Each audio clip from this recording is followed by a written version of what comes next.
جہاد کئی طریقے سے ہیں اور آپ بھی کر رہے ہیں، اور جب جب جیسی ضرورت پڑے گی ویسی تقریب بھی ہوگی اور جہاد کی تیاری بھی ہوگی۔ ہم یہ جو کر رہے ہیں آپ کو تیار کر رہے ہیں، یہ ایک جہاد کی تیاری ہے، جہاد بالقلم اور جہاد باللسان کی تیاری ہے۔ ان دونوں جہاد کو جہاد پرامن جہاد کہتے ہیں، پرامن جہاد کہتے ہیں۔ اور جب پرامن جہاد سے بھی کام نہ بنے تو پھر جہاد بھی سیف کی ضرورت پڑتی ہے، اور اس سے بھی چھٹکارا نہیں ہے کہ آپ پیچھے نہ جائیں۔ تو میں نے آیت کریمہ پڑھی ہے، میرے رب العالمین نے ارشاد فرمایا وَقَاتِلُوا فِي سَبِيلِ اللَّهِ، اللہ کی راہ میں جہاد کرو، قتال کرو۔ کن لوگوں سے؟ دنیا والوں اور لیڈر طبقہ۔ اس بات کو یاد رکھیں کہ پرانی قوانین کو بدنام نہ کیا جائے کہ یہ لڑنے کا میسج دیتا ہے اور جنگ کے بارے میں بتاتا ہے محض۔ میں کہنا چاہوں گا قرآن نے جہاں جہاد کی بات کیا اور لڑائی کی بات کیا اس میں تفصیل بھی ہے۔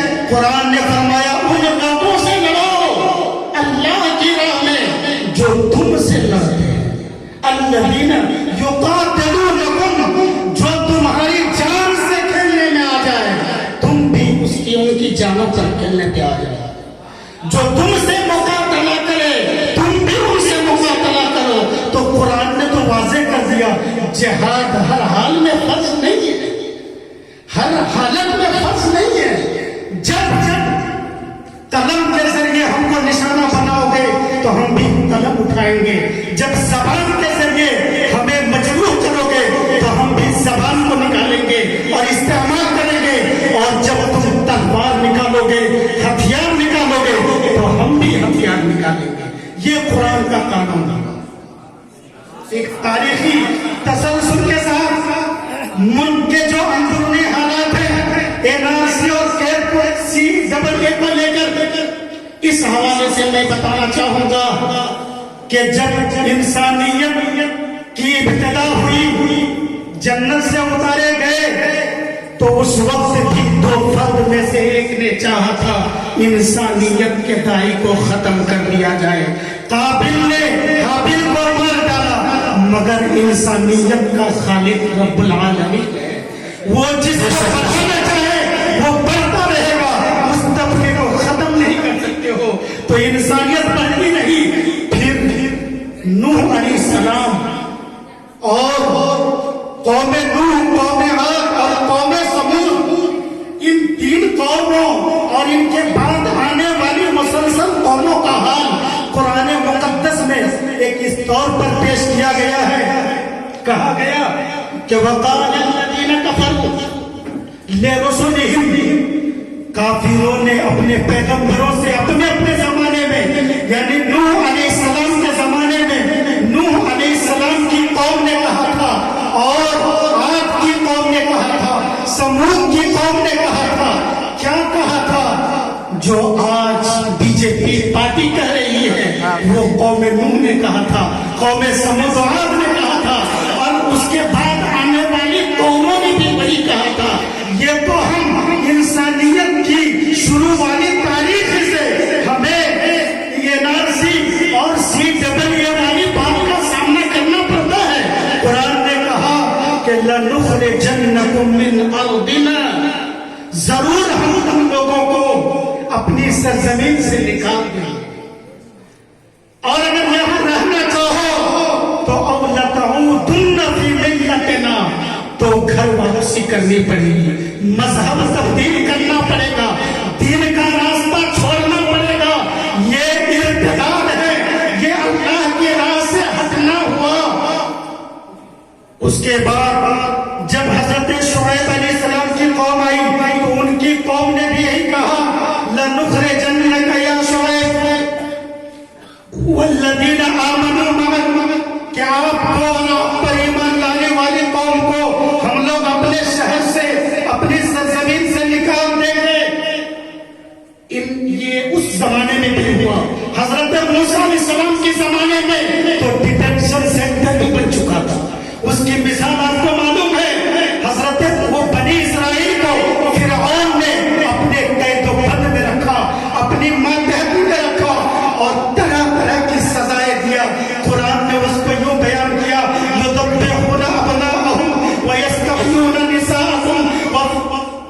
يصومونكم ويصومونكم سوء العذاب وفي ذلكم بلاء من ربكم عظيم.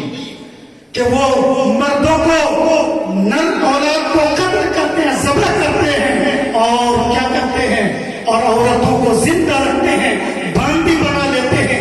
یہ ان کا مشن ہوا. اور آج بھی جو ہمارے ملک میں رائج ہے اور جس کی بات چل رہی ہے، اگر اس کا خاتمہ نہ کیا گیا تو ہم بھی اسی طرح بنی اسرائیل کی طرح فرعون کے کیمپ میں جائیں گے اور ہمارے مردوں کے ساتھ وہی حشر ہوگا، ہماری عورتوں کے ساتھ وہی حشر ہوگا جو بنی اسرائیل کے مردوں سب کے ساتھ ہوا تھا.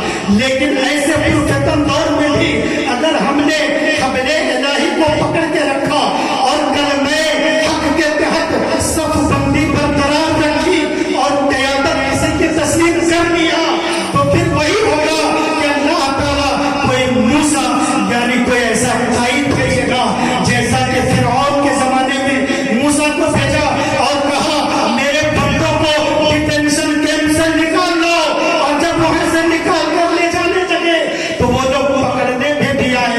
موسیٰ علیہ السلام نے لاٹھی مارا، دریا پار ہو کے چلے گئے. اللہ وہ بڑی طاقت ہے، جب دنیا کی کوئی طاقت بچا نہیں سکتی ہے تو اللہ تعالیٰ بچا لے گا. اس لیے امید رکھو، مگر قیادت کے تحت نکلنا ضروری ہے. اور جب ابو جہل اور کفار مکہ نے بھی یہ کوشش کیا تو اللہ تعالیٰ نے آیت نازل فرمائی اور جہاد کا حکم دیا. جہاد کا حکم دیا. اس کی اہمیت اور فضیلت اتنی ہے.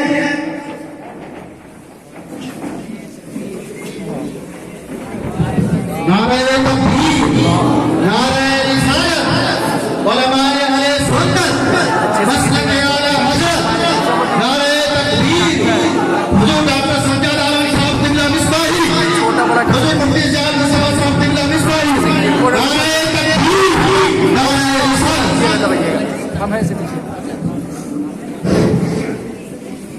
تو جہاد کے حوالے سے چاہے وہ کسی بھی نوعیت کا جہاد ہو، ابو داؤد شریف کی ایک حدیث پاک ہے، حضرت انس بن مالک رضی اللہ تعالی عنہ نے روایت کیا، قال رسول اللہ صلی اللہ علیہ وسلم جاہد المشرکین باموالکم وانفسکم والسنتکم، کہ لوگوں مشرکین سے جہاد کرو، مشرکین سے جہاد کرو مال دولت کے ذریعے اور اپنی جان دے کر کے، جان قربان کر کے، اور وَأَلْسِنَتِكُمْ اور اپنی زبان کے ذریعے، جس کو جہاد باللسان کہیں گے، اور جان دے کر جہاد کرنے کو جہاد بالسیف کہیں گے. تو حضور مجاہد ملت نے دو پر عمل ضرور کیا، جہاد بالمال اور جہاد باللسان. چونکہ وقت کی ضرورت تھی ہی نہیں کہ جہاد بالسیف کیا جائے، اور جب اس کی ضرورت پڑے گی اس کے لیے بھی تیار رہنا پڑے گا. اسی میں بھلائی ہے. اور اگر یہاں تک نہیں کر سکتے تو میرے آقا نے فرمایا تھا تباہی اور بربادی کے سوا کچھ ہاتھ نہیں آئے گا. ابو داؤد شریف کی ایک دوسری حدیث ہے، حضرت عبداللہ ابن عمر رضی اللہ تعالی عنہما فرماتے ہیں قال رسول اللہ صلی اللہ تعالی علیہ وسلم، قال رسول اللہ صلی اللہ تعالی علیہ وسلم اذا تبايعتم بالعینہ واخذتم اذناب البقر ورضیتم بالزرع وترکتم الجهاد سلط اللہ علیکم ذلا لا ينزعه حتى ترجعوا الى دینکم. رواہ الامام السجستانی رحمہ اللہ. اس حدیث پاک کا مفہوم یہ ہے، میرے آقا نے فرمایا کہ جب تم مارکیٹ میں تجارت کے میدان میں تم بیع عینہ میں مصروف ہو گئے، مشغول ہو گئے، اور تم لوگوں نے جانوروں کی دھن کو پکڑ لیا، مویشی کے پیچھے چلے گئے، وہ بھی ایک طرح کی تجارت ہے، تو اس میں آپ مشغول ہو گئے. وَرَضِيتُمْ بِالزَّرْعِ اور کھیتی باڑی اور کاشتکاری سے مطمئن ہو گئے.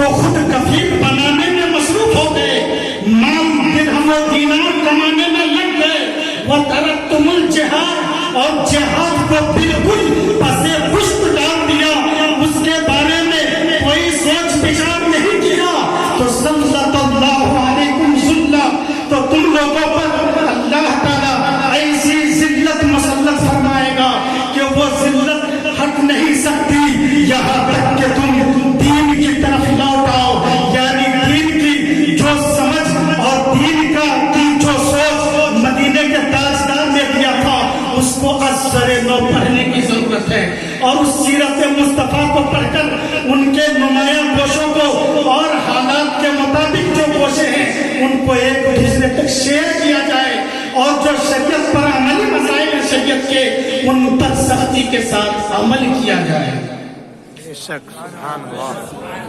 محترم سامعین حضرات، مسلم شریف میں یہاں تک آیا جس کے بارے میں آپ سے کہنا چاہتا ہوں کہ 60-65 سال جو زندہ رہے کبھی یہ تصور نہیں آیا کہ جہاد کوئی چیز ہے۔ ارے ویسے تو ہمارے ذہن میں حج کا بھی تصور نہیں آتا ہے، ایسے بھی افراد دنیا میں ہیں، اس لیے کہ حج کی فرضیت بشرطِ دولت مندی بقدر نصاب پر فرض ہے، اور ایسے ہی جہاد اس کا تصور بھی ہمیشہ اس لیے نہیں ہوتا ہے کہ وہ ایک مخصوص حالت میں جہاد سے کی ضرورت پڑتی ہے۔ تو مسلم شریف میں بتایا گیا، اللہ کے رسول صلی اللہ تعالی علیہ وسلم نے ارشاد فرمایا، واضح رہے اس حدیث کو حضرت ابو ہریرہ نے روایت کیا، کہتے ہیں قال رسول اللہ صلی اللہ تعالی علیہ وسلم من لم يغزو ولم يحدث به نفسه فمات على شعبة من نفاق، رواہ الامام مسلم رحمہ اللہ۔ اس حدیث کا مفہوم یہ ہے کہ جو آدمی اپنی پوری زندگی گزار دیا مگر کبھی جہاد نہ کیا، کبھی غزوہ نہ کیا، لڑائی حق کے لیے نہ کیا، ولم يحدث به نفسه، اور ان کے دل میں جہاد کا تصور بھی نہیں آیا اور اس کے بارے میں کبھی سوچا تک نہیں۔ یہ سوچنا کب ہے؟ جب حالات ایسے بن جائیں، ویسے موقع پر جہاد بھی نہ کیا اور جہاد کے بارے میں سوچا بھی نہیں اور ان کی موت ہو گئی، تو یہ موت ایک گناہ نفاق کو لے کر ہوئی، خالص دین خالص ایمان کے ساتھ موت نہیں ہوئی۔ اس لیے آج کے دور میں ہندوستان بھارت کے اندر جو حالات پیدا ہوئے ہیں، ہم سب سے پہلے ہم کہنا چاہیں گے کہ ہم پرامن احتجاج اور پرامن جہاد کی جو صورتیں ہیں، قلم کے ذریعے ہو یا چل کر کے ہو، روڈ پر آ کر کے ہو، وہ صورتیں بھی اپنائیں، مگر ضرور ہمیں سوچنا ہوگا کہ اگر یہ قانون واپس نہیں ہوا، اگر یہ قانون واپس نہیں ہوا تو آپ کیا کرنے کے لیے تیار ہیں؟ اس کے لیے ضرور ہمیں اور ہمارے بڑوں کو، ہمارے چھوٹوں کو سوچنا چاہیے۔ المختصر، یہ مجاہد ملت رحمت اللہ تعالی علیہ کا لقب اور ان کی عملی زندگی اور بچوں کا یہ جہاد بالقلم اور جہاد باللسان کی مناسبت سے میں نے اپنی تقریر کا موضوع جہاد متعین کیا تھا، تاکہ یہ تینوں چیزیں مطابق ہو جائیں اور یہ ملک کے حالات کے تقاضے کے مطابق بھی ہو، اور بات وہی ہے جو حالات موجودہ حالات حاضرہ کے مطابق ہو۔ وما علينا إلا البلاغ، أستغفر الله ربي من كل ذنب وأتوب إليه، لا إله إلا الله محمد رسول الله صلى الله عليه وسلم۔